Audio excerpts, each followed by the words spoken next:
Indian team batting कर रही थी। हमको लग रहा था कि हम लोग शायद ये मैच हार जाएंगे। जो डीजे हाँ। था वो मेरे कंट्रोल में था सारा। तो मैंने डीजे को बोला, मैंने कहा यार तू वंदे मातरम चला दे अभी। धीरे धीरे वो वंदे मातरम वो जब शुरू किया, प्लेयरों के अंदर धोनी जैसे प्लेयर में करंट आना शुरू हो गया। उन्होंने दे उठा के छक्के और चौके, और पूरे स्टेडियम के अंदर वो आज भी कभी कभी दिखाते हैं, तो पूरे स्टेडियम में जब वो वंदे मातरम वंदे जब चल रहा था गाना, तो मैं वही देख रहा था कि पूरा स्टेडियम जो है वो उस वक्त वो गाने में बिजी हो गया, और सब पूरे स्टेडियम में वही सब चल रहा था। इंडिया की टीम जब पहला T20 वर्ल्ड कप खेल रही थी, इंडिया और इंग्लैंड का मैच था, जिसमें युवराज सिंह ने 6 छक्के मारे थे। वहां पता चला कि युवराज की किसी के साथ वो बहस हो गई, और उसके बाद 1 छक्का 2 छक्का 3, तो उसने 6 छक्के मारे उस ओवर में।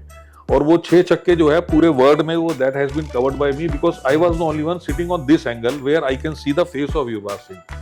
Rest of the other cameramen, they were sitting on the other side and they just got the back of the. I usually work very closely with Lalit Modi ji, जो जिन्होंने IPL शुरू किया था।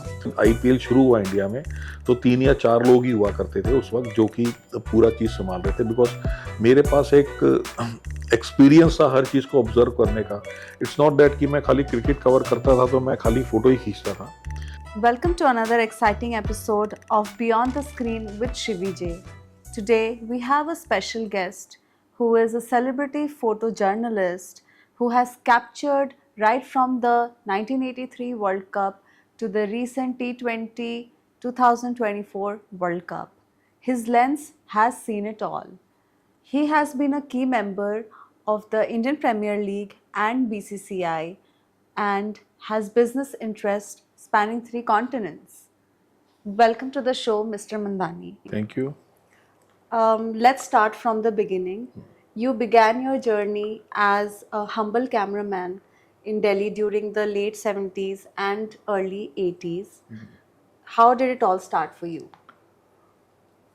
Actually, it started with I used to work, one of the shop which headed by my uncle, and वहाँ पर काफ़ी सारे जो न्यूज़पेपर के जो कैमरामैन थे वो आया करते थे। तो और वो आकर के वहाँ पर प्रिंट्स बनवाया करते थे। तो बिकॉज मैं पढ़ाई में इतना ज़्यादा इंटरेस्टेड नहीं था, तो पढ़ता भी नहीं था ज़्यादा, लेकिन मेरे स्पोर्ट्स में बहुत इंटरेस्ट था। जी। तो शुरू से ही हम लोग बहुत खेला करते थे, सारा सारा दिन घर पे भी नहीं जाते थे। तो वहाँ पर कुछ एक यंग कैमरामैन थे जो कि न्यूज़पेपर के लिए फोटोग्राफी करते थे, लेकिन स्पोर्ट्स के बारे में उनको इतनी नॉलेज नहीं होती थी। तो फिर उन्होंने मेरे को बोला कि प्रदीप जी, यहाँ पर ना इंडिया में बाकी सब के लिए तो ऑप्शंस रहती हैं, बट स्पोर्ट्स के लिए कोई एक ऐसा स्पेशलाइज कोई फील्ड का कोई है नहीं। तो फिर मैंने बड़ी मुश्किलों से कहीं से, जहाँ पर मैं जॉब करता था वहाँ से धीरे धीरे पैसे इकट्ठे करके फिर मैंने एक कैमरा लिया, और कैमरा लेकर के मैं किसी के कनेक्शन से एक टाइम्स ऑफ इंडिया की मैगजीन निकलती थी खेल भारती करके, तो उनके लिए मैं गया। मैंने कहा जी ऐसे ऐसे मेरा स्पोर्ट्स में इंटरेस्ट रहता है, तो मैं आपके लिए काम करना चाहता हूँ। बट वो लोग भी ज़्यादा क्या था कि वो लोग ज़्यादा स्पोर्ट्स तो करते थे, but they use to cover more into wrestling. तो रेसलिंग के लिए वो ज़्यादा, और उस टाइम पे जगह जगह हर जगह रेसलिंग हुआ करती थी। तो एक उनके जो एडिटर थे वो एक दिन मेरे को अपने साथ पुरानी दिल्ली जामा मस्जिद में ले गए कि यहाँ पर ना एक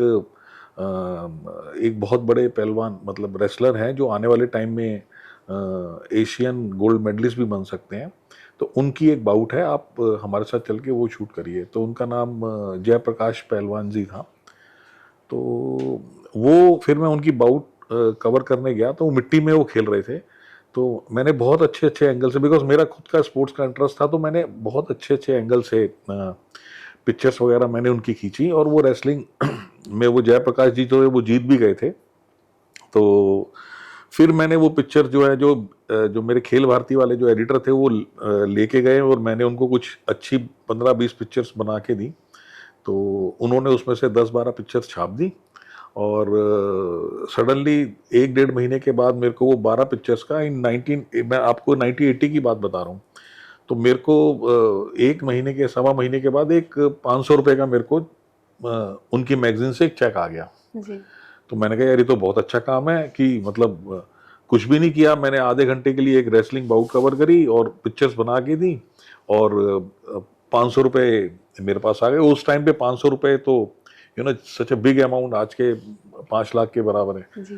तो बस वहां से फिर मेरे को धीरे धीरे एक इंटरेस्ट आना शुरू हो गया कि स्पोर्ट फोटोग्राफी जो है और वो एक सेपरेट एक स्पेशलाइज सब्जेक्ट है। वहाँ से फिर मैं धीरे धीरे कवर करना शुरू कर दिया। फिर बाद में मैं फिर 82 में एशियन गेम्स हुए थे इंडिया में। जी। तो एशियन गेम्स का काफ़ी कुछ काम मैं करता था। फिर ऑफिशियली भी कुछ लोगों के पास, मतलब कुछ इवेंट्स मैंने ऑफिशियली भी किए। फिर उसके बाद फिर शारजा में, आपको पता होगा शारजा में 84-85 में टूर्नामेंट शुरू हुआ था क्रिकेट का। So I was the first one who travel in Sharjah. तो वहां से फिर then I started growing my business. वहां से लेके आज तक फिर अभी I did not look back to make money. Okay. तो as a young photojournalist आपके कुछ इनिशियल चैलेंजेस क्या थे उस टाइम पे? देखो, इनिशियल चैलेंज तो सबसे इम्पोर्टेंट था, ये था कि जो स्पोर्ट्स की जो फोटोग्राफी होती है वो you can not shoot with the normal camera. उसके लिए आपको बहुत बड़े बड़े लेंसेज चाहिए, है ना, और हाई स्पीड के, जो हाई स्पीड से जो काम करते हैं कैमरे, वो चाहिए आपको। और उस वक्त जो है इतने डिजिटल कैमरे तो थे नहीं। फिल्म्स हम लोग यूज करते थे, फिल्म्स के अंदर। तो हम लोगों ने धीरे धीरे फिर जैसे जैसे हम लोग फंड्स जो है बनाते रहे, अर्न करते रहे, और वहाँ से फिर हम नई नई टेक्नोलॉजी में अपने साथ अपने आप को इन्वॉल्व कर लिया हमने। तो स्पोर्ट्स फोटोग्राफी के अंदर जो है टेक्नोलॉजी के साथ चलना बहुत इंपॉर्टेंट है। ऐसा नहीं है कि जी आज हम स्पोर्ट्स फोटोग्राफी कर रहे हैं और हम पिछले 10 साल 15 साल वाले पुराने कैमरे इस्तेमाल करें, वो ऐसे होता नहीं। जी। लेकिन हमारे साथ फायदा क्या हुआ, कि बेनिफिट क्या हुआ, कि हम लोग इंटरनेशनल टूर बहुत करने लग गए थे। तो जब हम इंटरनेशनल टूर करते थे तो वहाँ पर, और सबसे अच्छी इसमें इम्पोर्टेंट चीज़ क्या है कि मैंने आज तक उस लाइन में किसी से कुछ सीखा नहीं, क्योंकि मेरा खुद का अपना एक पैशन था। तो मेरे को खुद को अपना इंटरेस्ट था। तो मतलब मैं ये कहूँ कि मेरा कोई गुरु था नहीं कोई भी।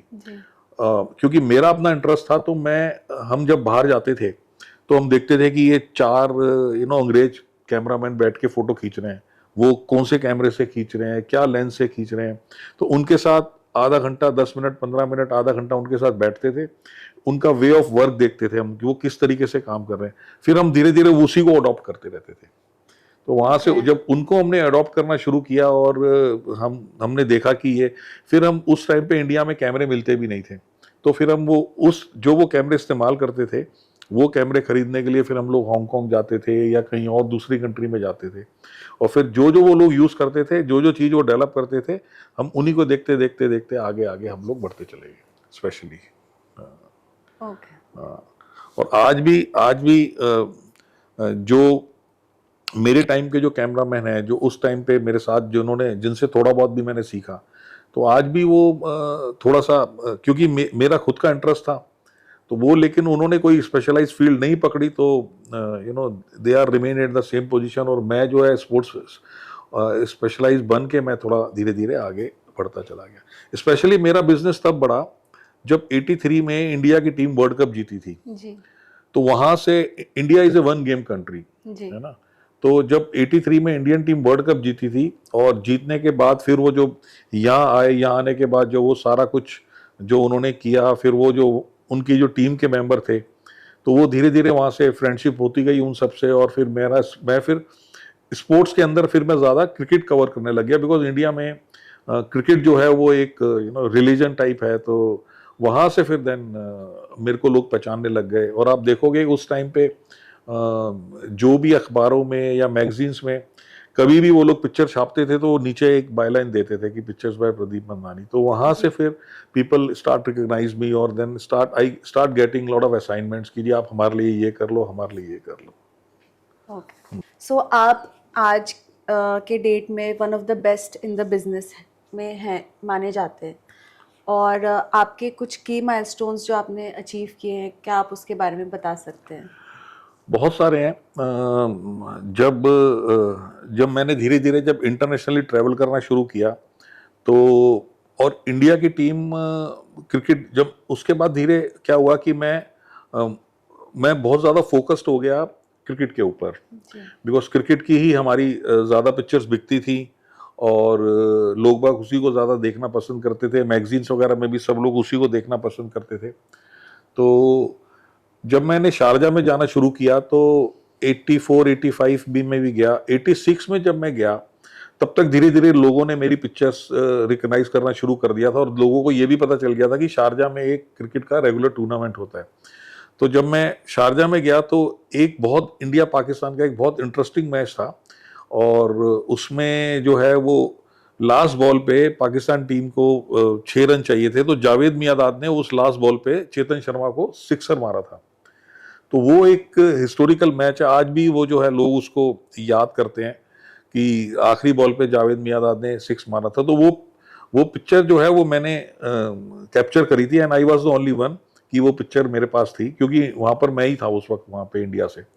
तो जब वो पिक्चर जब पूरे इंडिया में जब पब्लिश हुई और पब्लिश होने के बाद लोगों ने फिर मेरे को धीरे धीरे रिकग्नाइज करना शुरू किया और ऐसा ही एक बहुत अच्छा मोमेंट रहा मेरी लाइफ में। जब 2007 में इंडिया की टीम जब पहला T20 वर्ल्ड कप खेल रही थी तो उसमें एक इंडिया और इंग्लैंड का मैच था जिसमें युवराज सिंह ने 6 छक्के मारे थे। तो मैं सडनली, मेरे हाथ में कैमरा था, सब कुछ था, तो और मेरे कैमरे से क्या था कि मैं मोनोपॉड से ज़्यादा शूट करता था, मैं ट्राइपॉड से शूट नहीं करता था।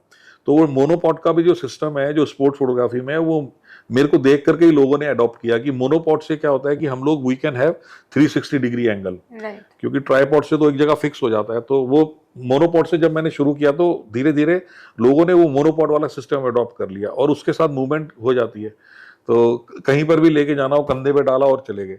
तो ऐसा ही साउथ अफ्रीका में T20 वर्ल्ड कप में मैच हो रहा था। तो बिकॉज मैंने स्पोर्ट फोटोग्राफी करते करते मैंने अपने रिलेशन जो थे वो कॉर्पोरेट्स में बहुत अच्छे बना लिए थे जी। कि जो कंपनियां क्रिकेट में स्पॉन्सर करती थी तो वो मेरे से ही पिक्चर लिया करती थी या मैं ही उनको पिक्चर देता था और धीरे धीरे मेरे कॉन्टैक्ट्स बहुत अच्छे हो गए थे उनके साथ में।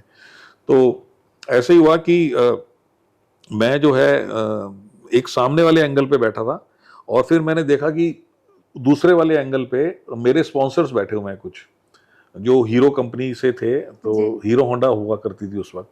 तो मैं चांस की बात है अपना कैमरा उठा के मैं उनकी पिक्चर्स खींचने गया दूसरे एंगल पे जी।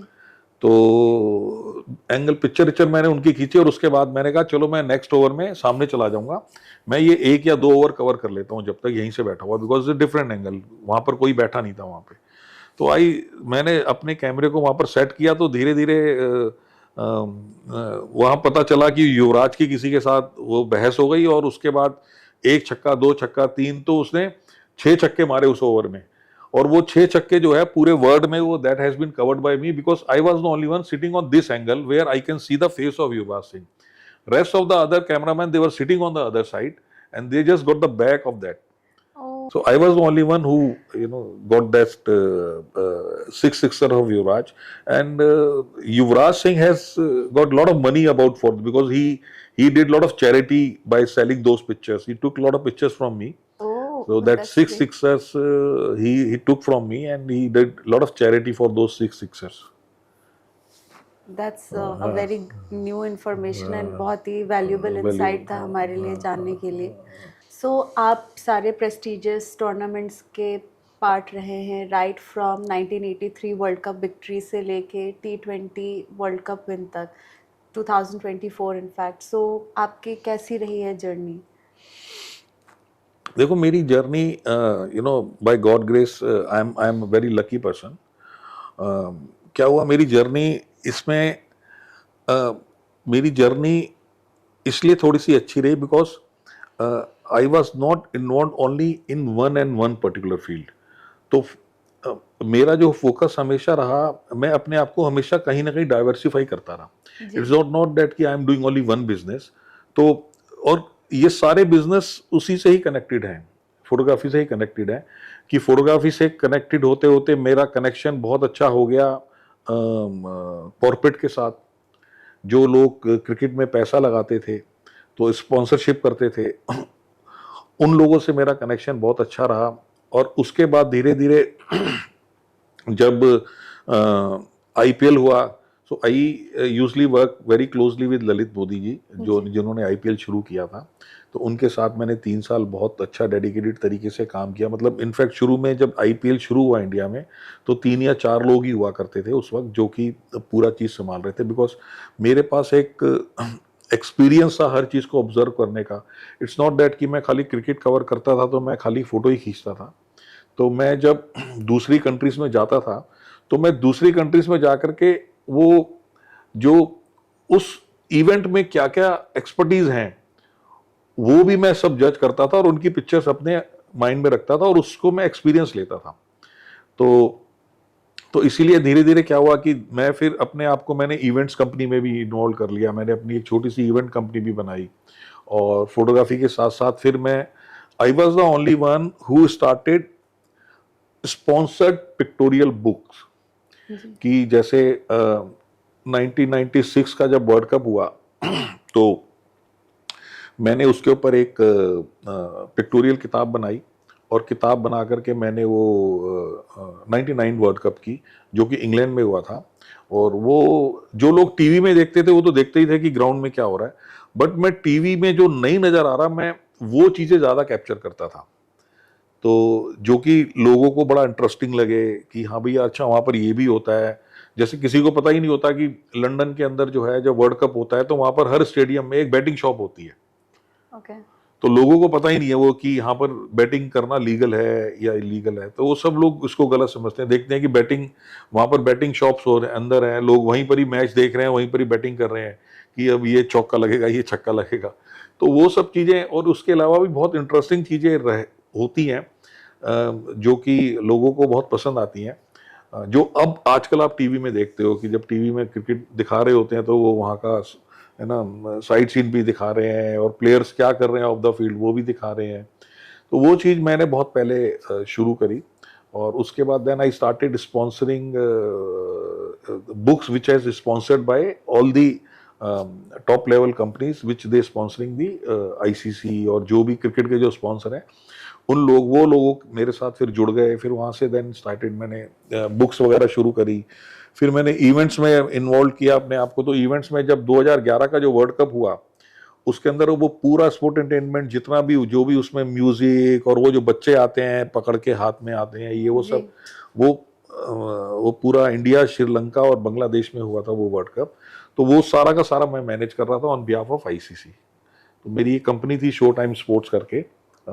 शो टाइम करके एक बहुत बड़ी कंपनी है ऑलरेडी, उसके साथ मैंने पार्टनरशिप करी थी, शो टाइम स्पोर्ट्स कंपनी हमने बनाई थी। और उससे पहले मेरी एक कंपनी थी टीम 11 जिसके लिए हम लोगों ने आईसीसी के लिए पूरा ट्रॉफी टूर किया था हमने पूरा का पूरा।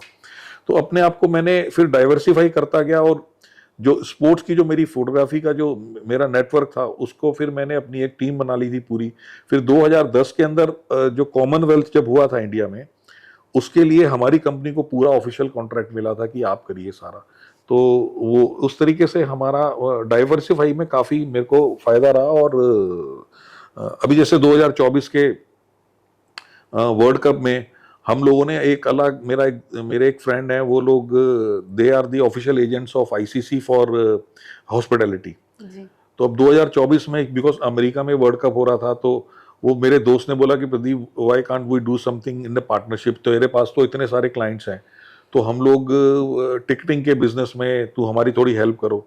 तो then 2024 world cup I was working with the official agent of ICC to distribute to selling the tickets to corporates in India. क्योंकि इंडिया जीत रही थी तो हर मैच में लोग जाना चाहते थे। इंडिया पाकिस्तान का मैच न्यूयॉर्क में हुआ तो उसके बाद इंडिया हर मैच में जीतती गई तो हमारे पास टिकट्स की डिमांड्स बढ़ती गई। हर कॉर्पोरेट जो है वो जाना चाह रहा था तो वहां से भी अपना डाइवर्सिफाई किया। तो और फोटोग्राफी के लिए लड़के काम कर ही रहे थे but I was doing more into the that business ticketing business in 2024 world cup. Okay. Hospitality business you can say. तो किताब की बात कर रहे थे हम, आपने बताया कि आपने 1999 में किताब लिखी थी, I believe frozen. Frozen, yes. तो आपको किस चीज़ से इंस्पिरेशन मिली कि आप ये किताब लिखें, और आपके क्या मेमोरेबल मोमेंट्स या कुछ चैलेंजेस का आपने सामना किया ये किताब लिखने के लिए? ये मैंने, इट्स नॉट दैट कि मैंने एक ही किताब लिखी थी। मैंने तीन किताबें मैंने पब्लिश करी हैं।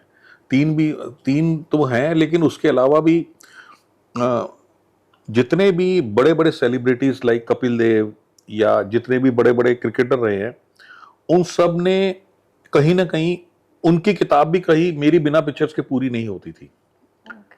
तो वो हमेशा मेरे से पिक्चर्स लिया करते थे, and they use to give me great byline, use to thanks, ये वो। और मैंने दो किताबें तो फ्रोजन की निकाली, एक 1999 वर्ड कप, एक 2003 वर्ड कप। और जो मेरी सबसे इंपॉर्टेंट जो किताब थी वो थी 2005 में, जब इंडिया की टीम पाकिस्तान गई थी 20-22 साल के बाद, 24 साल के बाद। तो और वहाँ पर, because I was the official photographer of Indian cricket team, तो वहाँ पर मेरे को एक बहुत ज़बरदस्त एक्सेस था, बिकॉज मैं टीम के साथ ही होटल में ठहरता था। जब टीम जो है पाकिस्तान के प्रेसिडेंट के घर गई थी, मुशर्रफ के घर गई थी, so I was the only member with the Indian team who went inside the Musharraf house. तो वहाँ पर जाकर के पूरा मैंने वो कवर करना, और पूरी टीम, हमारी टीम जब रात को प्लेयर लोग पाकिस्तान में घूमने जाया करते थे, वो सब कैप्चर करना। और so that was the very interesting book.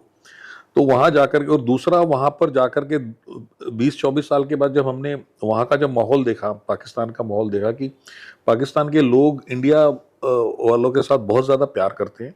अगर आप मार्केट में जाओ, उनसे शॉपिंग करो, तो वो आपसे पैसे भी नहीं लेते, आपको बिना खिलाए पिलाए छोड़ते नहीं वो आपको, कि ये इंडिया से आए हैं, ये हमारे बड़े भाई हैं।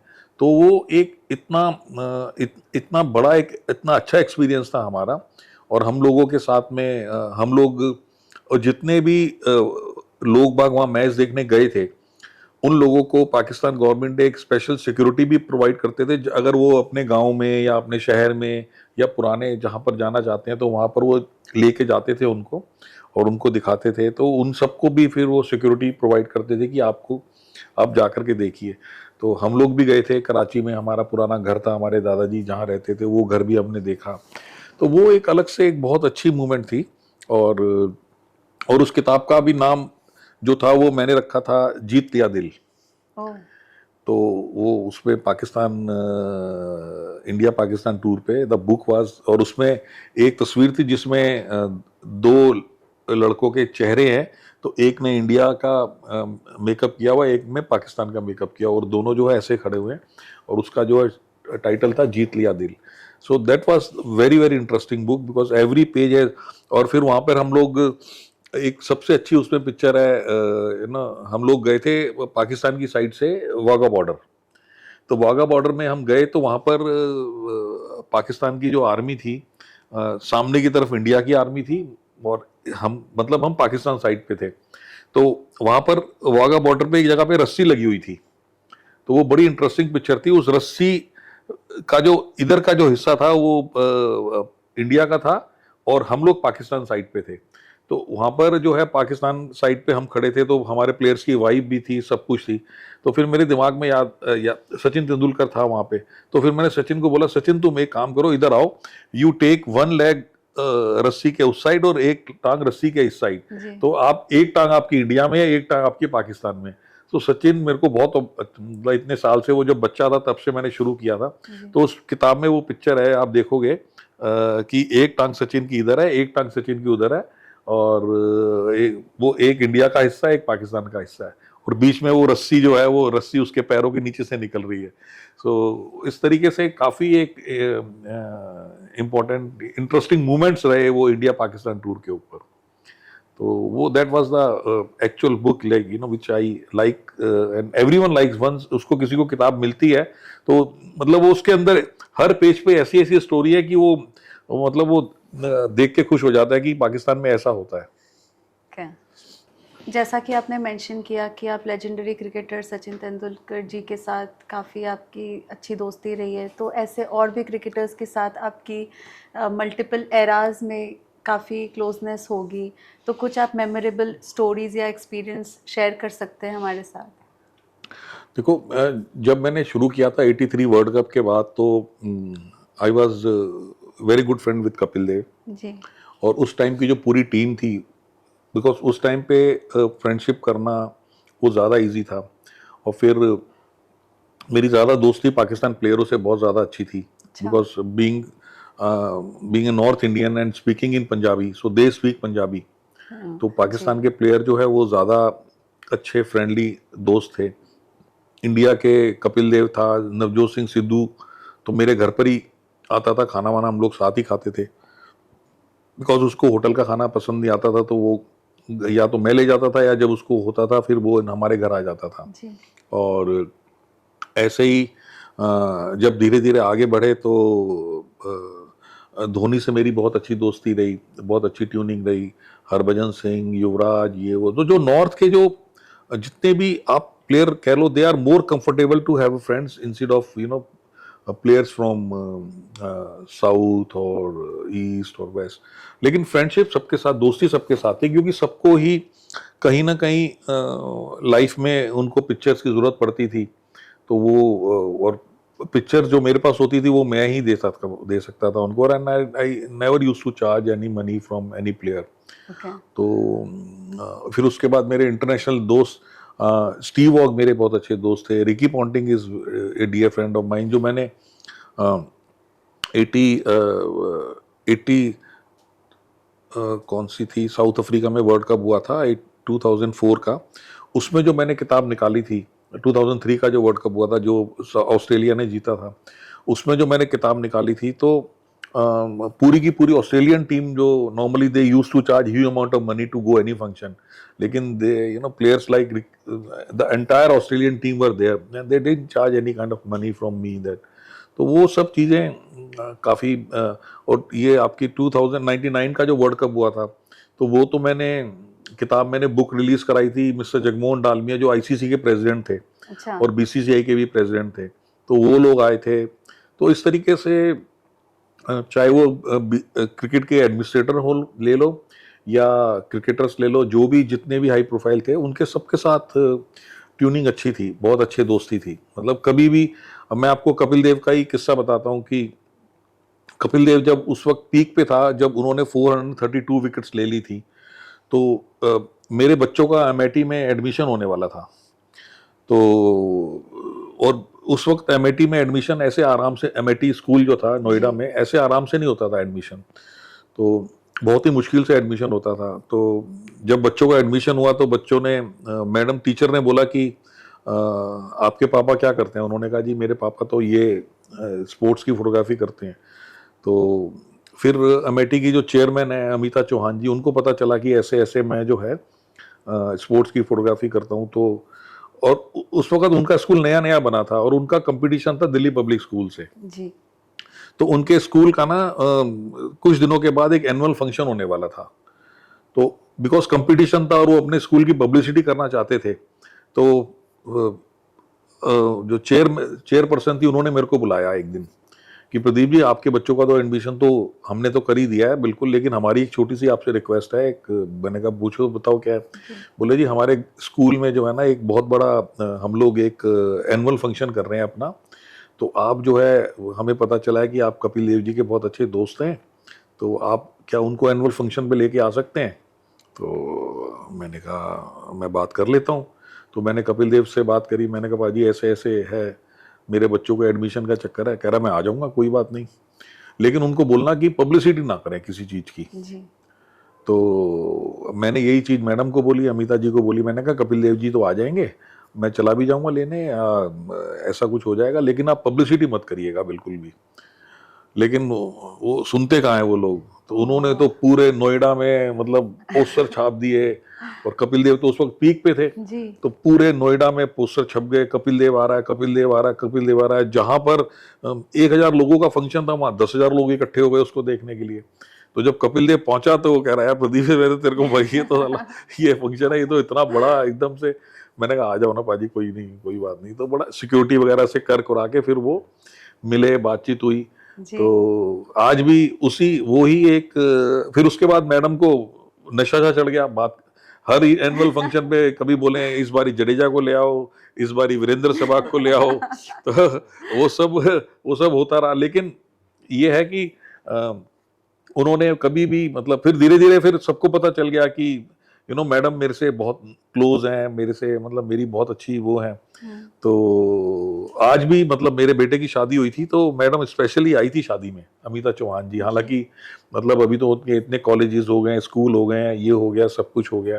तो आज भी मतलब मैं किसी को बताता नहीं कि अगर कोई भी किसी को कुछ होता है, अमेठी में, कॉलेज में हो, कुछ में हो, तो अगर कोई बहुत इम्पोर्टेंट है तो मैं मतलब मैडम को फोन कर देता हूँ तो वो मेरी सुन लेती हैं, क्योंकि वो पुरानी एक उनको पता है कि हाँ भाई मेरा है अभी भी ऐसा सिस्टम। तो इसलिए आप तो लेजेंड को ही लेके आ गए थे। हाँ, तो आई एम गेसिंग देयर तो इज नथिंग तो वही लेगेसी जो है मेरी अभी भी मतलब उस तरीके का जो है प्यार अभी भी उनके साथ बना हुआ है। मैं नॉर्मली उनसे बहुत ही कम बात करता हूँ, लेकिन नॉट ओनली अमिता जी, लेकिन उसके अलावा भी बहुत सारे एपिसोड ऐसे होते हैं जहाँ पर कई चीज़ों में हम लोग किसी ना किसी को ऑब्लाइज करते हैं, या वो हमें ऑब्लाइज करते हैं। लेकिन वो रिलेशन आज भी मेरा 30-30, 35-35 साल, 40 साल पुराना जो रिलेशन है वो आज भी बना हुआ है। चाहे वो क्रिकेटर हो, चाहे वो कॉर्पोरेट्स वाले हो, चाहे वो बिजनेस वाले हो, या चाहे मेरा स्टाफ हो। जी। तो मेरा स्टाफ भी आज की तारीख में वही 30-30 साल से जो मेरे साथ पुराने काम कर रहे हैं, आज भी वही काम कर रहे हैं मेरे लिए। आपका जो कोलैबोरेशन रहा है लेजेंडरी क्रिकेटर कपिल देव जी के साथ, वो किस तरीके का रहा है एंड कैसा था उनके साथ काम करना? कपिल देव जी के साथ मतलब मैं ये नहीं कह सकता कि मैंने उनके साथ कोई बहुत ज्यादा काम किया, बट हाँ हम आपस में अच्छे दोस्त रहे हैं और अभी भी हैं।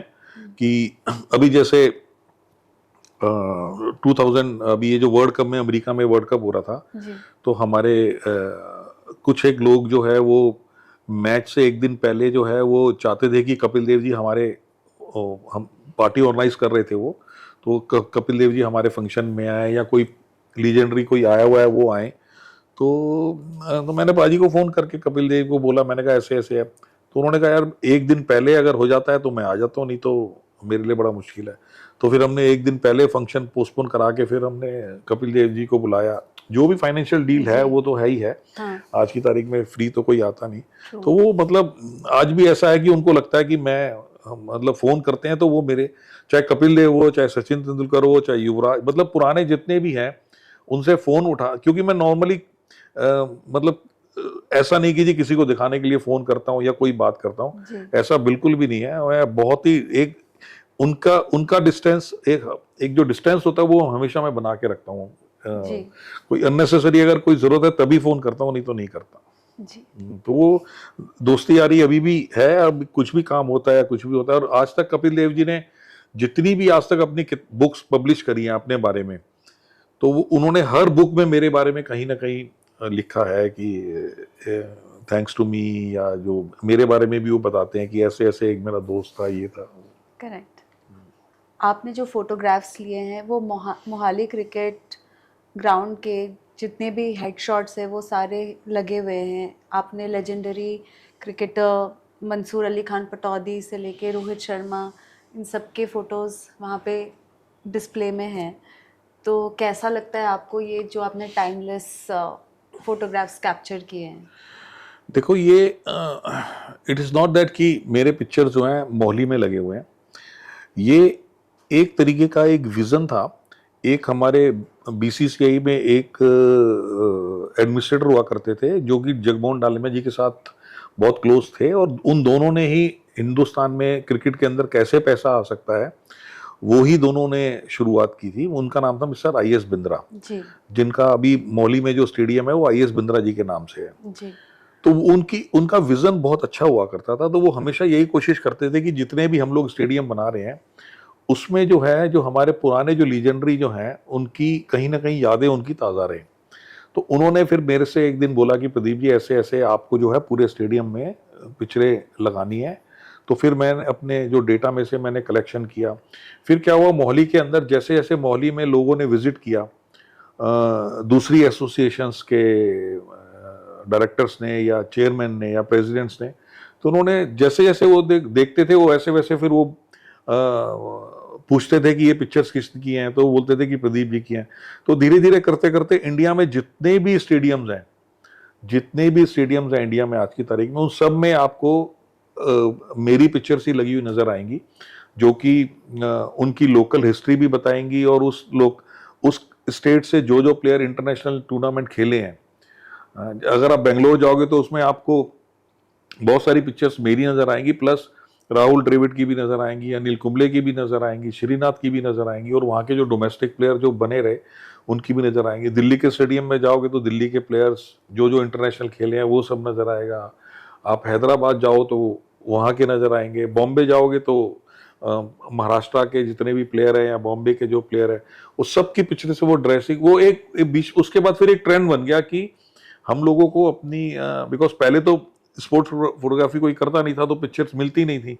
जब मैंने शुरू किया तो मेरे पास पूरा डाटा था, तो फिर मैं I was the only one who can take good sports pictures. तो फिर वहां से जिसको भी चाहिए होती थी वो मेरे से मांगता था, और मैं उनको बिल्कुल प्रोवाइड करता था पिक्चर्स। ऑफ कोर्स मैं पैसे लेता था, लेकिन मैं देता था पिक्चर्स, मैं किसी को मना नहीं करता था। तो सारे स्टेडियम्स में आज की तारीख में इंडिया में जहां पर भी जाओगे वहाँ देखोगे, तो इवन बीसीसीआई का जो ऑफिस है वहाँ भी जाओगे तो देखोगे मेरी पिक्चर्स लगी होती हैं वहाँ पे। सो जितनी भी सक्सेसफुल जर्नी होती है अपने करियर में, वो हर उसमें कुछ ना कुछ अप्स एंड डाउन्स ज़रूर होते हैं। आपके कुछ टफेस्ट मोमेंट्स क्या रहे हैं आपके करियर में, एंड आपने उनको ओवरकम कैसे किया?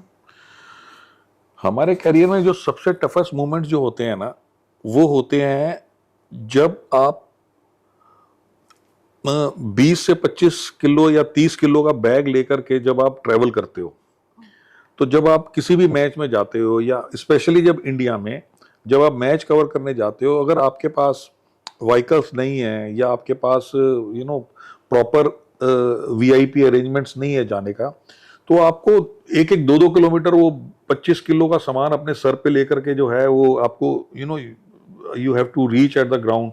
Bye the time you reach at the ground आप पूरे के पूरे एकदम से ना यू आर टोटली ब्रोकन। फिर उसके बाद अगर मान लो आप टेस्ट मैच कवर कर रहे हो और गर्मी का दिन है, तो 5 दिन तक आप धूप में बैठ करके you are sitting at one place, और जा करके आप 5-5 दिन बैठ करके यू आर कैप्चरिंग मूवमेंट्स। तो वो एक बहुत कई बार तो मतलब बहुत ज्यादा टफ हो जाता है कि इतनी गर्मी है, गर्मी में बैठ के आप पूरी, और हम ऐसे तो नहीं है कि कहीं छाया में बैठ के कवर कर लें, हमको तो प्रॉपर ग्राउंड में बैठ के कवरेज करनी होती है। तो ऐसे बहुत सारे मूवमेंट्स होते हैं जहां पर आदमी उस वक्त बिल्कुल ही थक जाता है कि यार हम कौन सी लाइन में अब काम कर रहे हैं। लेकिन जैसे ही आप सारा दिन काम कर रहे हो और अचानक से आपको 2 या 3 अच्छी पिक्चर्स मिल जाती हैं, तो आपको फिर रिग्रेट आपका खत्म हो जाता है। तो ऐसी मूवमेंट्स आती रहती हैं लाइफ में, क्योंकि sports photography is not a easy subject to cover. आपको इट्स नॉट दैट कि जी आप एयर कंडीशन कमरे में बैठ के या कोई शादी की कवरेज कर रहे हो या आप मॉडलिंग की शूट कर रहे हो जहाँ सारा दिन एसी चल रहे हैं। So the most difficult subjects, और क्रिकेट में स्पोर्ट्स की फोटोग्राफी में क्या है कि उसमें रीटेक नहीं है जी। उसमें रीटेक नहीं है। जैसे हम लोग कोई भी शूट करते हैं तो उसमें कभी कुछ खराब हो गया तो रीटेक कर लिया। तो अगर कोई प्लेयर अगर बैटिंग कर रहा है या कोई प्लेयर आउट हो गया, तो अगर वो आउट हो गया और आप उसकी पिक्चर नहीं खींच पाए तो वो नहीं खींच पाए, वो गई तो गई। मतलब आप उसको प्लेयर को, बॉलर को ये नहीं बोलेगा कि दोबारा से इसको आउट कर यार या उसी तरीके से बॉल डाल के आउट कर। तो एक बारी जो हुआ वो खत्म हो गया। तो इसके लिए वो एक बहुत डिफिकल्ट सब्जेक्ट है स्पोर्ट्स फोटोग्राफी का जो है। तो वो कई मोमेंट में कई बार ऐसा भी होता है कि पिक्चर जो है आपकी, क्योंकि आप स्पोर्ट्स फोटोग्राफी में क्या है कि आपने आंख झपकी और आपका उधर एक्शन हुआ और खेल खत्म। तो जो सेकंड का जो 1000वां भाग है उसके अंदर भी जो है अगर आपने उसको नहीं देखा और नहीं कवर किया तो मिस हो गया तो मिस हो गया। तो आपको कई बार रिग्रेट भी होता है क्योंकि सामने वाला दूसरा आदमी खींच लेता है, तो फिर जो है आपके पास नहीं होती और आपके क्लाइंट ने वही पिक्चर मांग ली, तो आपको बड़ा अफसोस होता है कि यार ये मेरे पास क्यों नहीं है। तो वो रिग्रेट्स के मोमेंट्स होते हैं। तो इसलिए बहुत एक्टिव रहना पड़ता है स्पोर्ट फोटोग्राफी के अंदर specially. Despite all the success, आपने मैनेज किया है अपने आप को हम्बल रखने का, वो आपने कैसे मैनेज किया? हम्बल हम्बलनेस हम्बलनेस जब आप पूरी दुनिया में इतना ट्रैवल करते हो और इतने लोगों से मिलते हो और और उप, और ऊपर वाले का शुक्रिया अदा करते हो कि जी हम लोग कहाँ पर थे, ना पुरानी दिल्ली में हम वो एक बहुत छोटे से घर में रहते थे और उसके बाद फिर अब धीरे धीरे आपने पैसे बनाए, हम बढ़ते चले गए आगे। तो वो एक आपके नेचर में आ जाता है हम्बलनेस जो है। और हम्बलनेस का सबसे बड़ा बेनिफिट ये है कि जिस सर्कल में आप बैठते हो, जिनके साथ उठते बैठते हो, तो उसका बहुत इम्पैक्ट पड़ता है। और दूसरा फिर आप किस फैमिली से बिलोंग करते हो, वो एक बहुत इम्पोर्टेंट फैक्टर है। फिर आपकी वाइफ या आपके बच्चे, तो वो जब आप ऐसे माहौल में होते हो तो आपके अंदर हम्बलनेस रही आती ही आती है। अब भगवान को बिलीव करोगे तो अपने आप हम्बलनेस रहेगी। जी। आपकी इतनी इलस्ट्रियस करियर रही है और इसके थ्रू कई लग्जरीज और पर्क्स भी आपको मिले हैं।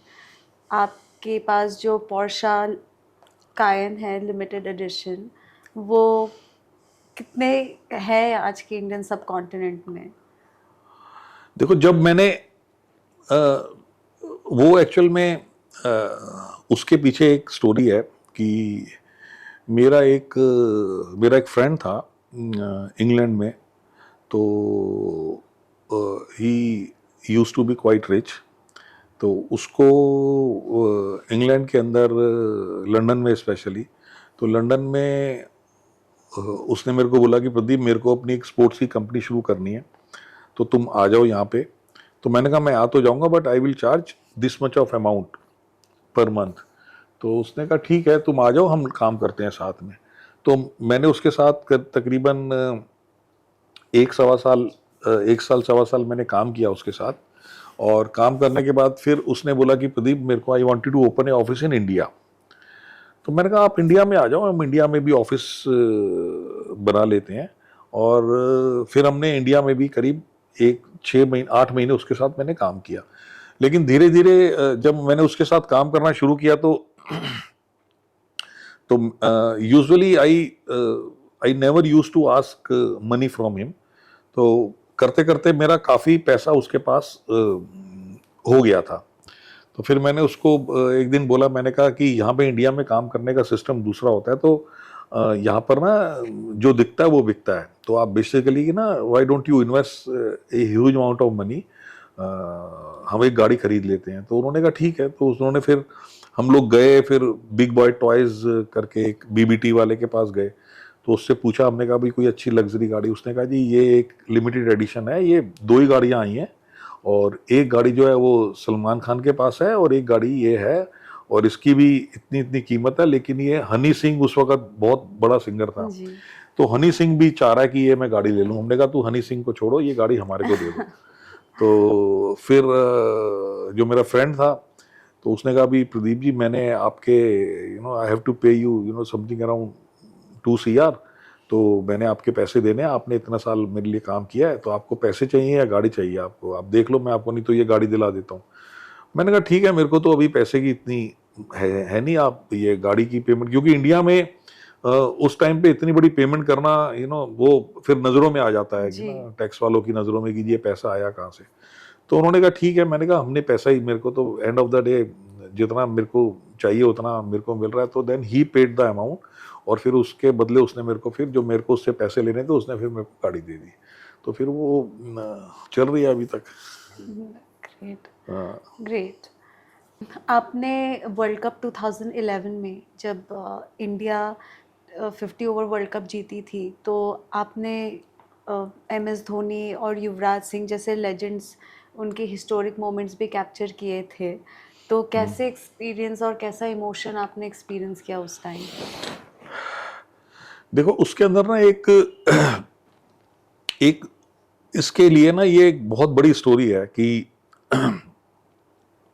मैं उस वक्त 2011 में, जैसे मैंने बताया कि मेरी टीम थी जो फोटोग्राफी कर रही थी, लेकिन मैं पूरा इवेंट मैनेज कर रहा था, जिसमें मेरे पास सारा का सारा है ना, जो आप उस वक्त देखते थे कि स्पोर्ट्स के एंटरटेनमेंट में जो भी हो रहा है वो सब कंट्रोल मेरे हाथ में था। तो क्या हुआ था कि जब इंडियन टीम बैटिंग कर रही थी और बैटिंग करते करते एक मोमेंट ऐसी आई कि हमको लग रहा था कि हम लोग शायद ये मैच हार जाएंगे। तो मैं फिर सीधा और वो जो आपका जो म्यूजिक वाला जो था, जो डीजे हाँ। था, वो मेरे कंट्रोल में था सारा। तो मैं कहीं पर बॉक्स में बैठा हुआ मैच देख रहा था, तो मैंने डीजे को फिर मैंने बोला, मैंने कहा यार तू एक काम कर, तू वो एक AR रहमान का गाना है, हाँ? वंदे मातरम, हाँ। तो मैंने डीजे को बोला, मैंने कहा यार तू वंदे मातरम चला दे अभी। और ऐसे गाने चला जिसमें कि थोड़ा स्टेडियम को थोड़ा सा चेयरिंग लगे, चक दे इंडिया, वंदे मातरम। तो उसने वो धीरे धीरे वो वंदे मातरम ये वो जब शुरू किया, तो धीरे धीरे धीरे फिर वो एकदम से अचानक से वो प्लेयरों के अंदर धोनी जैसे प्लेयर में करंट आना शुरू हो गया। उन्होंने दे उठा के छक्के और चौके, और करते करते वो, क्योंकि म्यूजिक का लाइफ में है ना एक बहुत बड़ा इम्पैक्ट पड़ता है। आपको म्यूजिक जो है वो बहुत ज्यादा पावर देता है। और पूरे स्टेडियम के अंदर वो आज भी कभी कभी दिखाते हैं, तो पूरे स्टेडियम में जब वो वंदे मातरम वंदे जब चल रहा था गाना, तो मैं वही देख रहा था कि पूरा स्टेडियम जो है वो उस वक्त वो गाने में बिजी हो गया, और सब पूरे स्टेडियम में वही सब चल रहा था। तो फिर मेरे को डीजे भी बोला, कह रहा भाई साहब ये तो लग रहा है आपके दिमाग में था कहीं कि आपने ऐसे बोला, इंस्ट्रक्शन दी तो हमने चला दिया। तो वहां से ये एक बड़ी इंपॉर्टेंट ये मेरे को। और फिर मेरे जो आगे बैठे हुए थे, जो क्राउड में जो लोग बैठे हुए थे, उनको पता नहीं था कि मैं क्या करता हूँ। लेकिन जब मैंने उनको इंस्ट्रक्शन दी, जैसे ही मैंने इंस्ट्रक्शन दी, तो वो सुन रहे थे किससे बात कर रहे हैं। तो वो भी कुछ अच्छे लोग थे, तो वो अचानक से एकदम से फिर उनको भी लगा कि यार ये आदमी पीछे बैठा हुआ मैच तो दे रहे हैं, लेकिन कंट्रोल भी सारा स्टेडियम का और सारा म्यूजिक का इसके हाथ में है। तो वो भी बहुत फिर बाद में मेरे से वो ऑटोग्राफ वगैरह लेने लग गए कि भाई साहब आप तो यार ऐसे, तो आपने तो ये कमाल कर दिया, हमें क्या पता था कि आप ऐसे बैठे हो और यहीं से बैठ के आए हुए मैनेज कर रहे हो सब कुछ। तो 2011 का ये एक मूवमेंट है जो हमेशा ध्यान में रहती है मेरे, क्योंकि हम लोग सब मैनेज कर रहे थे। तो मैनेज कर रहे थे क्योंकि वो स्टेज बनाना था, पूरी टीम को स्टेज बनाने के बाद फिर वो सारा कुछ मैच वैच खत्म हो गया, सब पब्लिक चली गई और ट्रॉफी प्रेजेंटेशन हो गई, सब कुछ हो गई। तो थोड़ी देर के बाद मैंने देखा कि युवराज सिंह जो है वो विकेट की तरफ जा रहा है। तो मैंने पूछा पता नहीं, मैं भी जाके देखता हूँ कि क्यों जा रहा है। तो वो जा करके वो गया, और जा करके वो एकदम से जाके ऐसे जैसे होता है ना कि एक कोई दुनिया की सबसे बड़ी चीज उसने जीत ली, because he become man of the series. तो विकेट के ऊपर ऐसे जाके लेटा हुआ था। तो थोड़ी देर के बाद मैंने देखा धोनी भी आ रहा है पीछे पीछे, क्योंकि हाँ। धोनी भी आ रहा है। स्टेडियम में तो बहुत ही कम लोग रह गए थे, जी। तो धोनी भी आ रहा है। तो धोनी भी उसके साथ जाकर के, दोनों जने जाकर के ऐसे लेट गए। और जब वो लेट गए तो मैंने फिर उनको उठाया। उठाने के बाद फिर मैंने कहा यार एक मैं हम दोनों मिलके पिक्चर खींचते हैं। तो मैंने फिर उनके साथ में, युवराज इधर खड़ा है, धोनी इधर खड़ा है, और उन्होंने मेरे को बीच में बुलाया, और फिर हमने एक पिक्चर खींची साथ में मिलके। तो हर इंडस्ट्री के कुछ हिडन ट्रूथ्स होते हैं, तो क्या आप अपने क्रिकेट इंडस्ट्री जो है उनकी भी कुछ हिडन ट्रूथ्स हो या डार्कनेस हो जो जिसके बारे में आप बता सकते हैं, जिसके बारे में दुनिया को पता नहीं है? क्रिकेट में जो सबसे बड़ा, उसको आप अच्छा कह लो या बुरा कह लो, कि जो इम्पोर्टेंट चीज जो हुई है वो पैसा बहुत आ गया क्रिकेट में।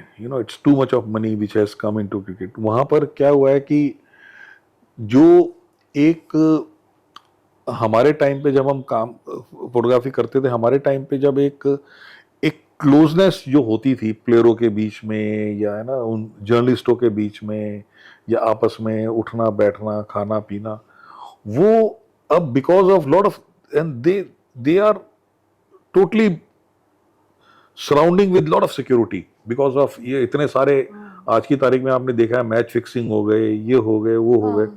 तो उसकी वजह से प्लेयर्स भी बहुत ज्यादा डरे हुए रहते हैं। ये किसी से ऐसे जबरदस्ती मिलते नहीं है, और चारों तरफ सिक्योरिटी होती है, इनके फोन ले लिए जाते हैं मैच से पहले। तो वो जो एक कल्चर जब हमारे टाइम पे था, वो कल्चर अब जो है वो क्रिकेटर्स में थोड़ा सा डिफरेंट हो गया, बिकॉज पैसा भी बहुत आ गया है, और चाहे हारे या जीते इनको तो पैसा मिलता ही मिलता है। तो वो एक चीज जो है वो कई बहुत लोगों के लिए अच्छी भी है, बिकॉज जो नए नए पुराने, अब तो गरीब घरों के भी क्रिकेटर, पहले तो गरीब घरों से क्रिकेटर आते ही नहीं थे, जी अब तो बहुत पुराने पुराने और हर गरीब घर से भी बहुत क्रिकेटर आते हैं जो आईपीएल खेलते हैं, फिर इंडिया के लिए खेलते हैं। तो ये अच्छा भी है और बहुत अच्छा है। लेकिन वो जो एक एक साथ में काम करने वालों का जो प्लेयरों के साथ एक क्योंकि हर एक का अपना रोल होता है, तो प्लेयरों के साथ काम करने का एक जो उस टाइम पे जो जर्नलिस्टों के साथ जो इंटरेक्शन होती थी, तो वो आज की तारीख में बिकॉज ऑफ सिक्योरिटी ये वो चीज आज की तारीख में नहीं है, बिकॉज वो बहुत जल्दी एक दूसरे से नहीं इन्वॉल्व हो पाते जितना पहले हो जाते थे। पहले तो जब हम टूर पे जाते थे तो एक नाइट ऐसी होती थी जिसमें उस टूर के ऊपर सारे जर्नलिस्ट और सारे प्लेयर जो है एक साथ बैठ के मतलब आपस में डिस्कशन किया करते थे, एक साथ ड्रिंक्स करते थे, पूरी पूरी रात बैठ के हम बातें करते थे। वो चीज़ अब जो है वो नहीं देखने में मिलती है, तो वो थोड़ा सा एक फर्क नजर आता है। जी। आपने जो पिक्चर खींची थी जॉन्टी रोड्स की, that one you the Fuji film best photograph award in the 1996 world cup. Yes. क्या आप उस मेमोरेबल मोमेंट के बारे में शेयर कर सकते हैं? जैसे मैंने आपको बताया कि स्पोर्ट फोटोग्राफी जो है एक ऐसा सब्जेक्ट है, मैं पहले आपको डिस्क्राइब किया कि जहां पर भी आप कोई भी चीज मिस कर जाओगे तो वो निकल जाएगी, तो वो निकल जाएगी, दोबारा से उसमें एक्शन में नहीं आएगी। तो जब मैंने स्पोर्ट फोटोग्राफी को जब मैंने मोनोपॉड से शूट करना शुरू किया, तो उसका सबसे बड़ा बेनिफिट मेरे को ये मिला कि I got the best picture award. उसका रीजन ये रहा कि मोनोपॉड से जब मैं कवर करता था, so I can cover the entire 360 degree angle of the match. Right. तो उसमें क्या हुआ कि और बहुत जल्दी मूव करता था मैं एक दूसरे से दूसरे, और तब तक क्या हुआ था कि तब तक कुछ फोटोग्राफी में क्या हुआ था, एक ऑटो फोकस कैमरा भी आ गए थे तब तक। तो पहले तो हाथ मैनुअल जूम करते थे, लेकिन उस वक्त तक ऑटो फोकस कैमरा आ गए थे। तो और फूजी फिल्म वालों ने एक अवार्ड रखा था कि जिसकी भी बेस्ट पिक्चर होगी हम उसको जो है वो अवार्ड देंगे। तो बिकॉज वो जॉन्टी रोड्स फील्डिंग में बहुत मशहूर था, तो वो जब फील्डिंग करता था तो मैं उसको फील्डिंग में उसको मैं कभी कभी उसको फॉलो करता था। तो एक बार ऐसा ही हुआ कि अचानक से मैं उसको फील्ड में फॉलो कर रहा था, तो फील्ड में फॉलो करते करते उसके पास बॉल आई, मैंने बॉल पकड़ करके और थ्रो करते हुए, और हवा में है वो पिक्चर मैंने उसकी खींची, और वो खींची तो वो मतलब टोटली पूरा हवा में था। तो वो पिक्चर को बस वो बहुत सारे जजेस थे, उन्होंने they selected as the best picture of the 96 world cup. तो हमने काफ़ी क्रिकेट के बारे में बात किया, फोटोग्राफी के बारे में बात किया, अब आपकी कुछ पर्सनल लाइफ के बारे में बात करना चाहेंगे हम। तो जनरली आप अनवाइंड कैसे करते हैं बिहाइंड द कैमरा? देखो, अभी पर्सनल लाइफ के बारे में I am a person of thoughts. मैं बहुत सारी नई नई चीज़ें मैं सोचता रहता हूँ। मैं जब से मैंने अपना करियर शुरू किया तो तब से मैं हर नई चीज़ में, और मैं हमेशा कोशिश करता हूँ टेक्नोलॉजी के साथ चलने की, और वो हमेशा मैं कोशिश करता हूँ कि हम लोग नया कुछ करें। तो अभी रिसेंटली अभी जो हमारा जो नया जो सब्जेक्ट है जिसके ऊपर 2 या 3 चीज़ों पे मैं इम्पोर्टेंटली काम कर रहा हूँ, और वो ये है कि एक तो हम लोग काम कर रहे हैं कि एक क्रूजियो करके हमने गेम बनाई है जो कि बेसबॉल और क्रिकेट का मिक्स है। बेसबॉल और क्रिकेट का एक मिक्स है, उसको लेकर के हम लोगों ने एक गेम डेवलप किया है जिसमें मेरे एक पार्टनर है मिस्टर श्रीनाथ, वो इन्वॉल्व है, और 1-2 लोग और भी इन्वॉल्व है, वो इस प्रोजेक्ट में मेरे साथ हैं। और फिर हमने एक प्रोजेक्ट हम लोग और कर रहे हैं कि वो थॉट्स हमारी हैं कि और उस थॉट्स को करने से पहले हमने बहुत लोगों से पूछा भी कि उसको हमें करना चाहिए या नहीं करना चाहिए, लेकिन जिससे भी पूछा सबने यही बोला कि हाँ करना चाहिए, बिकॉज उसकी आज की तारीख में मार्केट में बहुत ज़्यादा डिमांड है। कि आज की तारीख में हर कोई आदमी, चाहे 1 साल का बच्चा हो, चाहे कुत्ता हो, चाहे जानवर हो, चाहे कुछ भी हो, हर कोई आदमी जिसके साथ नज़दीक है, हर कोई आदमी आज की तारीख में सेलिब्रिटी बनना चाहता है। हर किसी को सेलिब्रिटी बनने का शौक है, और सेलिब्रिटी कोई भी बन सकता है, चाहे वो 60 साल का बुढ़ा हो या 80 साल की बुढ़िया हो या बॉर्न बेबी हो या कुछ हो। तो उसके लिए हमने हमने एक वेबसाइट चालू करी है celebBano.com। जी।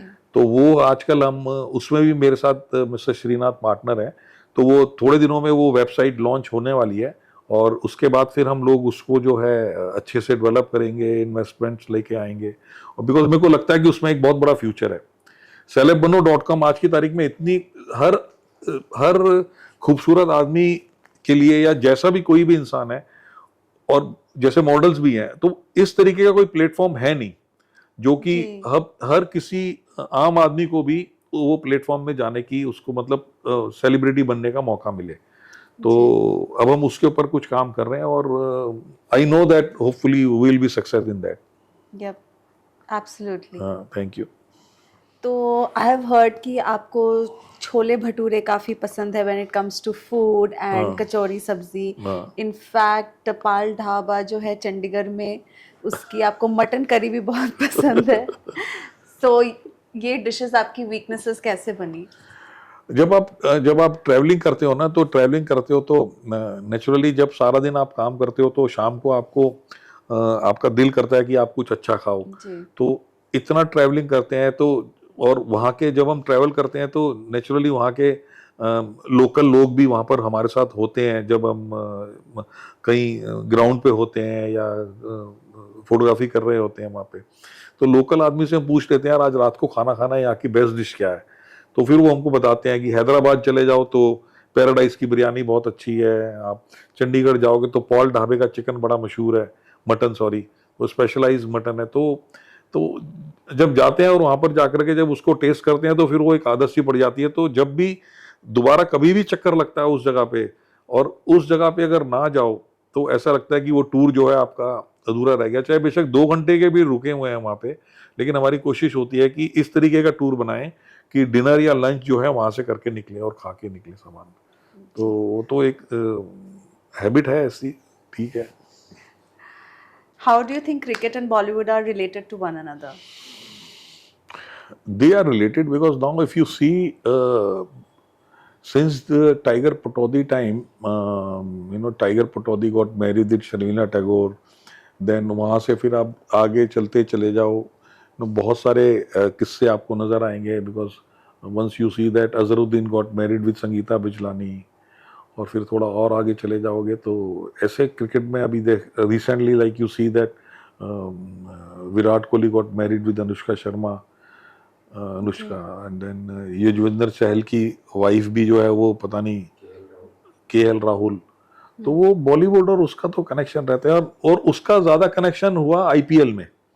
आईपीएल के बाद जब when Lalit Modi sold out few teams to Bollywood, जैसे केकेआर की टीम शाहरुख खान को भेज दी, किंग्स 11 में जो थी वो Preity Zinta small stake holder है। तो वो वहाँ से फिर क्रिकेटर्स का थोड़ा फिर बाद में फिर क्रिकेट जब अभी इतना पॉपुलर हो गया तो एक सेलिब्रिटी क्रिकेट लीग भी चालू हो गया था जिसमें बहुत सारे सलमान खान की भी टीम थी और अलग अलग प्लेयरों की टीम थी। तो बॉलीवुड ने अब धीरे धीरे स्पोर्ट्स में भी पैसा लगाना शुरू किया। लाइक कबड्डी में आप देखोगे तो अभिषेक बच्चन की भी टीम है। तो वो कनेक्शन तो है ही है बॉलीवुड का। और basically you can not say that Bollywood and cricket, but now you can say is Bollywood with sports.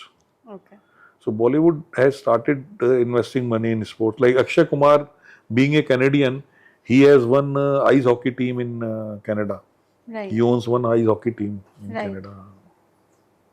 Most unusual request you have received from a cricketer during a photo shoot? I didn't get a receive. No, photo shoot के time पे तो I got lot of requests कि यहाँ ऐसे बना लो ऐसे बना लो. But recently जो मेरे को जो रिक्वेस्ट एक आई थी, the request which I got it from Sachin Tendulkar, because I am the only one on the planet who got all his 100 centuries pictures. Wow. So when he made a new house in Bandra, so he has a 3 floor. He wanted to put all his 100 century pictures on the staircase. So he asked me those 100 pictures, which I provide him. Now, if you go to Sachin Tendulkar house, there are 100 century pictures. You will see that all the 100 century pictures on the staircase, which is like 3 floor in his house. A cricket or a Bollywood celebrity जिन्होंने आपको surprise किया हो with a sense of humor? Shahrukh Khan. Oh. No, I was in 2006. There was a Champions Trophy which was happening in India. तो हम लोग एक project पे काम कर रहे थे जिसमें I was working for Pepsi. और उसमें पेप्सी वालों ने एक आइडिया जनरेट किया था कि वो दिल्ली से जयपुर पूरी ट्रेन में जो पेप्सी के जो कॉन्टेस्ट विनर थे उनको लेके जा रहे थे. और उसमें शाहरुख खान की पिक्चर आई थी उस वक्त, डॉन, प्रियंका चोपड़ा के साथ. जी. तो उसमें वो पूरी ट्रेन जो है अंदर से वेल कनेक्टेड थी. और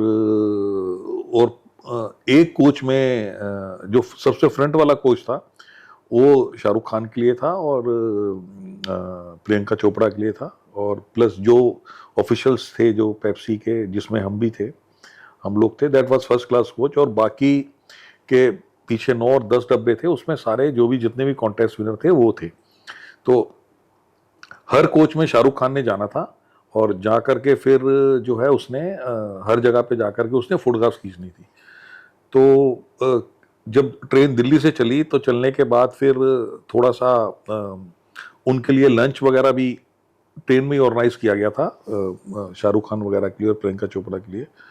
तो आई स्टिल रिमेंबर कि जब उन्होंने लंच शुरू किया तो अपना खाना शुरू करने से पहले शाहरुख खान ने मेरे से पूछा, मतलब हम लोग बात करते करते वी जस्ट बिकम फ्रेंड्स, कि उसने पूछा तेरा नाम क्या है यार, मैं प्रदीप, मैंने कहा अच्छा अच्छा. तो फिर शाहरुख खान ने मतलब अपना खाना शुरू करने से पहले बोला यार प्रदीप के लिए भी लंच लेके आओ यार, प्रदीप भी हमारे साथ ही खाएगा. So me, Shahrukh and Priyanka, we just having lunch together. सो सच है, मतलब उसको इतना बड़ा सेलिब्रिटी है, उसको पता है कि हाँ भाई इसको भी खाना खाना है. तो वो दिमाग में फिर वो रहती है चीज. अभी आप पेरिस ओलंपिक्स कवर करने जा रहे हैं, so how excited are you? Paris, मैं वैसे तो नॉर्मली तो मैं फोटोग्राफी ज़्यादा इन्वॉल्व करता हूँ, लेकिन इस बारी मैं पेरिस ओलंपिक के लिए मैं फोटोग्राफी नहीं, मैं रिपोर्टिंग करने जा रहा हूँ ज़्यादा for my one of my website. और ये अचानक से इसलिए बना, अभी 2 दिन पहले ही बना ये प्रोग्राम, पहले नहीं था. और अभी 2 दिन पहले ही बना ये प्रोग्राम. और बिकॉज क्या है कि आखिर के जितना भी जो पूरे जो ओलंपिक का जो सबसे ज़्यादा जो मेडल्स की जो रैली होती है वो आखिर के 3 दिन में होती है जी. क्योंकि जैसे आप एथलेटिक्स देखोगे तो एथलेटिक्स में भी सारे फाइनल जो है आपके कल से परसों से शुरू होंगे, जो आखिर के 3 दिन रह जाते हैं. तो जितने भी इवेंट्स होते हैं, जितने भी गोल्ड मेडल वाले इवेंट्स होते हैं, ज़्यादा से ज़्यादा गोल्ड मेडल जो आखिर के 3 दिन में रहते हैं. So that's why instead of going for the entire trip, I am just going only for the last 3 days. And और सबसे इम्पोर्टेंट क्या होता है कि there are lot of celebrities or VIPs which they are going from India. They just go for this last 2-3 days because उनके पास इतना तो time नहीं होता. And they cover the last moment of the tournament as well as the closing ceremony. Right. तो इसीलिए that's why I made my plan to cover that last 3 days as well as the closing ceremony. जी. आपके जैसे aspiring photo journalist, celebrity photo journalist बनने के लिए आप लोगों को क्या एडवाइस देना चाहेंगे? They just have to be focused. Focus रहे और जो है अपने एक चीज़ ज़रूर अपने दिमाग में रखें कि ये जो स्पोर्ट फोटोग्राफी जो एक सब्जेक्ट है, उसमें गेम के अंदर, मैच के अंदर या जो भी गेम वो कवर कर रहे हैं उसमें आगे क्या होने वाला है वो उनके दिमाग में होना चाहिए. They have to be prepare कि क्या होने वाला है. जैसे मैं आपको छोटा सा एग्जांपल बताता हूं आपको. इंग्लैंड के अंदर इंडिया इंग्लैंड के अंदर सीरीज खेल रही थी. तो सीरीज खेल रही थी और मैं मैच में फोटोग्राफी कर रहा था और सौरभ गांगुली कैप्टन था. तो मेरे को पता था कि इंडिया में जब इंग्लैंड की टीम आई थी तो जो इंग्लैंड का जो प्लेयर था, फ्लिंटॉफ जो था, उसने मैच के अंदर अपनी बनियान उतार दी थी और मतलब वो ड्रेसिंग रूम में था और ड्रेसिंग रूम में अपने अपनी बनियान उतारी थी, तो इंग्लैंड जीती थी और उसने बड़ी जोर से वो बनियान उतार के नंगा होके मतलब पूरा ऐसे उसने कपड़े को ऐसे हिलाया था। तो मेरे को पता था कि यहाँ पर भी सौरव गांगुली कैप्टन था और इंडियन टीम जीत रही है, तो सौरव गांगुली भी जरूर ऐसा कुछ ना कुछ जरूर करेगा जिससे कि वो मतलब he wanted to show off की देखो तुम्हारा बदला ले लिया हमने जी। तो सारी दुनिया जो है वो मैच में कवर कर रही थी। तो मेरा एक कैमरामैन था दोस्त, मैंने कहा यार तू एक काम कर, तू ये मैच कवर कर, मैं ऊपर बालकनी में मैं इंडियन टीम जो है ना, जैसे ही इंडिया टीम जीतेगी वैसे ही कुछ ना कुछ ऊपर जरूर होगा, नाटक जरूर होगा कुछ ना कुछ। तो मैंने अपना कैमरा ऊपर की तरफ लगा लिया, तो और उसने ग्राउंड की तरफ लगा लिया। तो जैसे इंडियन टीम जीती, हरभजन सिंह ने और सौरव गांगुली ने अपनी बनियानें उतारी और जोर जोर से यूं वो घुमाने लग गए। So that movement also that's the exclusive movement which is still only I have captured that with me. तो आपको विजन पता होना चाहिए कि आपकी पिक्चर जो है आपको क्या खींचना है, और जब आप ऐसी 2-4 पिक्चरें खींच लेते हो, वो 2-4 पिक्चरें ही आपको जो है अच्छी पिक्चर जो है आपको जो है आपको वर्ल्ड में एकदम से पॉपुलर कर देती है। जी, आई थिंक ये हर फील्ड के लिए एप्लीकेबल है। हर फील्ड के लिए एप्लीकेबल। शाहरुख खान को देख लो, शाहरुख खान एक टाइम पे फ्लॉप हो गया था, लेकिन वो जब बाजीगर आई, जिसको मतलब बाजीगर पिक्चर कोई भी नहीं करने को तैयार था, लेकिन उसने करी और वहां से जो है वो बाजीगर से जो है ही बिकम नंबर 1। जैसे ऐसे ही अमिताभ बच्चन के साथ दीवार पिक्चर कोई करने को तैयार नहीं था, दीवार पिक्चर अमिताभ बच्चन ने करी, वहां से वो फिर वो एंग्री यंग मैन बन गए। जी। तो लाइफ में कहीं ना कहीं ऐसा हर एक के साथ होता है, और ये डेस्टिनी है। काम के साथ साथ आपकी किस्मत आपको कहाँ ले जाती है वो होना जरूरी है, और किस्मत अच्छी बनाने के लिए आपको अच्छे कर्म और आपको हम्बल, आपको सॉफ्ट और आपको थोड़ा दान पुण्य करते रहना चाहिए लाइफ में। जी जी। So we are moving on to a rapid fire round, जहाँ पे पहली भी जो भी चीज़ आपके दिमाग में आए वो आपको इंस्टेंटली बताना है। Okay, your favourite cricket match you have photographed? It's one particular match और series? One particular match. One particular match that 1986 में that the Miyadad hit the sixer to Chetan Sharma. That was my historical moment. Okay. Match. One cricketer you wish you had photographed but didn't get the chance? I don't think so anybody is there like. You have photographed them all? I photographed them all, but yes, I wanted to have photographs with Imran Khan. Okay. Imran Khan के साथ, but उसके साथ भी मैंने खिंचवा ली थी, लेकिन मैं खींच रहा था उसकी पिक्चर जब वो 92 का वर्ल्ड कप जीते थे ना पाकिस्तान में, जो मेलबोर्न के अंदर। तो जब and I was the only one who was allowed in the dressing room, तो मेरी कोशिश थी कि मैं ड्रेसिंग रूम में जाके इमरान खान के साथ एक पिक्चर खींचूं ट्रॉफी पकड़ के। लेकिन जैसे ही ड्रेसिंग रूम में पहुंचे और इमरान खान ने अपने कपड़े उतारे, तो वो पूरी उसकी बॉडी में बैंडेड ही बैंडेड लगे हुए थे, यहाँ बैंडेड, यहाँ बैंडेड, यहाँ बैंडेड, सब जगह पे ही मतलब टेप लगा लगा करके उसने वो वर्ल्ड कप खेला था पूरा। तो अब जब उसने कपड़े उतार लिए तो मैंने कहा ये ऐसे ऐसे हालात में मैं क्या इसके साथ फोटोग्राफ खिंचवाऊं। वो ही वाज सो डेडिकेटेड, उसकी बॉडी में इतना दर्द था, इतना पेन था, लेकिन उसको वर्ल्ड कप जीतना था, 92 वर्ल्ड कप। लेकिन तो फिर जब मेरे पास अभी भी कुछ पिक्चर्स हैं जिसमें वो इंटरव्यू दे रहा है और देखोगे तो पूरी बॉडी में उसके बैंडेड लगे हुए हैं, तो then that moment I miss that. Okay. The most challenging moment to capture on camera? Challenging moment to capture in camera is yes, a Jonty Rhodes. Yes, Okay. the way he move around the field, it was very difficult to capture him while moving, because he you never saw him standing at one place. He just keep moving, or you never know the way he pick up the ball and throw the ball, Yeah. and which action he throw the ball, you never know. Okay. If not a photojournalist, what would you have been? A businessman. Your all-time favorite cricketer? Kapil Dev. Funniest or craziest thing you have seen at a cricket party? Cricket party in Pakistan, Okay. where all the journalists came with the वो क्या होते हैं, बोलते हैं वो different dress में आना है सबने. Yeah. The costume party was the very interesting costume party where Sachin Tendulkar came, with the mustache, मूछे लगी हुई यार, सर पे पगड़ी बांध के आया हुआ था. So everyone came in the different dresses.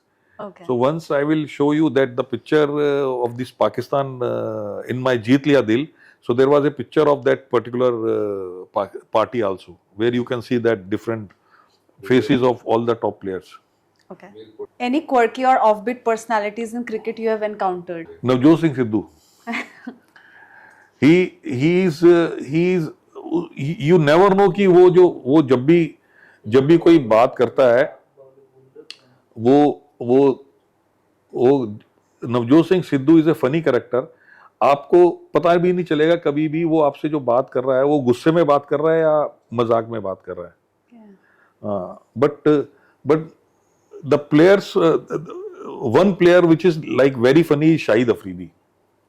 Okay. Yeah, he's a very funny as character. तो उसका भी कभी पता नहीं चलता कि वो लोग क्या बात करते हैं. Especially if I tell, Pakistani cricketer are the most funniest cricketer on planet. Okay. वो मतलब वो उनके दिमाग में हमेशा and they never scared to play any game. और वो हर गेम को, हर मैच को बहुत ही इजी ले लेते हैं. जैसे can I tell you example? Yes. There used to be a tournament in Sharjah which I told you. So one day there was a match. Next day there was a match between India and Pakistan. So we were having dinner at in the team hotel, and that Ramiz Raja, who's used to be the captain of Pakistan team, he came to me कि प्रदीप यार वो तुम्हारी team कहाँ है आज सारी की सारी? तो मैंने कहा वो तो टीम की तो मीटिंग चल रही है, पूरी टीम मीटिंग कर रही है. कह रहे खाने पे नहीं आएंगे? मैंने कहा नहीं, खाने पे तो नहीं आएंगे वो. तो कह रहा काहे की मीटिंग चल रही है? मैंने कहा वो मीटिंग चल रही है कि कल उन्होंने तुम लोगों को कैसे हराना है. कहते उसके लिए वो मीटिंग करते हैं. मैंने कहा हाँ वो मीटिंग कर रहे हैं, पूरी स्ट्रेटेजी बना रहे हैं, ये कर रहे हैं वो कर रहे हैं. मैं कहा तुम्हारी मीटिंग नहीं होती? कहते ਸਾਡੀ ਕਾਹਦੀ ਮੀਟਿੰਗ ਹੈਗੀ ਹੈ, ਅਸੀਂ ਤੇ ਸਾਨੂੰ ਸਵੇਰੇ ਆਪਾਂ ਗਰਾਊਂਡ ਤੇ ਜਾਂਦੇ ਆ, ਸਾਡਾ ਕੈਪਟਨ ਮੈਂ ਸਾਰੇ ਪਲੇਅਰਾਂ ਨੂੰ ਕਹਿੰਦਾ ਉਹ ਜਾਓ ਅੱਜ ਜਿੱਤ ਕੇ ਆਣਾ बस. कहते हम नहीं करते कोई मीटिंग, हम तो मैच शुरू होने से पहले बस सारे प्लेयरों को बोल देता हूँ कि आज जाओ ग्राउंड में जाओ, दिल से खेलो और ये मैच जीत के आना है. खत्म हो गई मीटिंग. तो वो दैट्स व्हाई आई सेड कि वो उनकी जो सिस्टम होता है बड़ा फनीएस्ट होता है. They don't scare to play any game with anyone. Okay. Thank you so much, Mr. Mandani, for your incredible journey. Thank you. And हमें बहुत कुछ सीखने को मिला है, हमारे इनफैक्ट व्यूअर्स को भी बहुत कुछ सीखने को मिला है आपके एक्सपीरियंसेस से. जरूर. Thank you. आप ऐसे ही आगे बढ़ते रहिए और हमारी दुआएं आपके साथ हैं. Thank you so wish you much. All the best. Thank you so thank much. You. Thanks. What was the name of the car? Porsche Cayenne. Porsche Cayenne. Okay. कहते हम नहीं करते कोई मीटिंग, हम कहता वो जाओ आज जीत के आना बस. सबने जिसमें पता ना चले. Costume party. हाँ, the costume party. Sachin Tendulkar came with the moustache, मूछे लगी हुई यार, सर पे पगड़ी बांध के आया हुआ था. इमरान खान के साथ एक पिक्चर खींचू ट्रॉफी पकड़ के. अब जब उसने कपड़े उतार लिए तो मैंने कहा ये ऐसे हालात में मैं क्या इसके साथ फोटोग्राफ.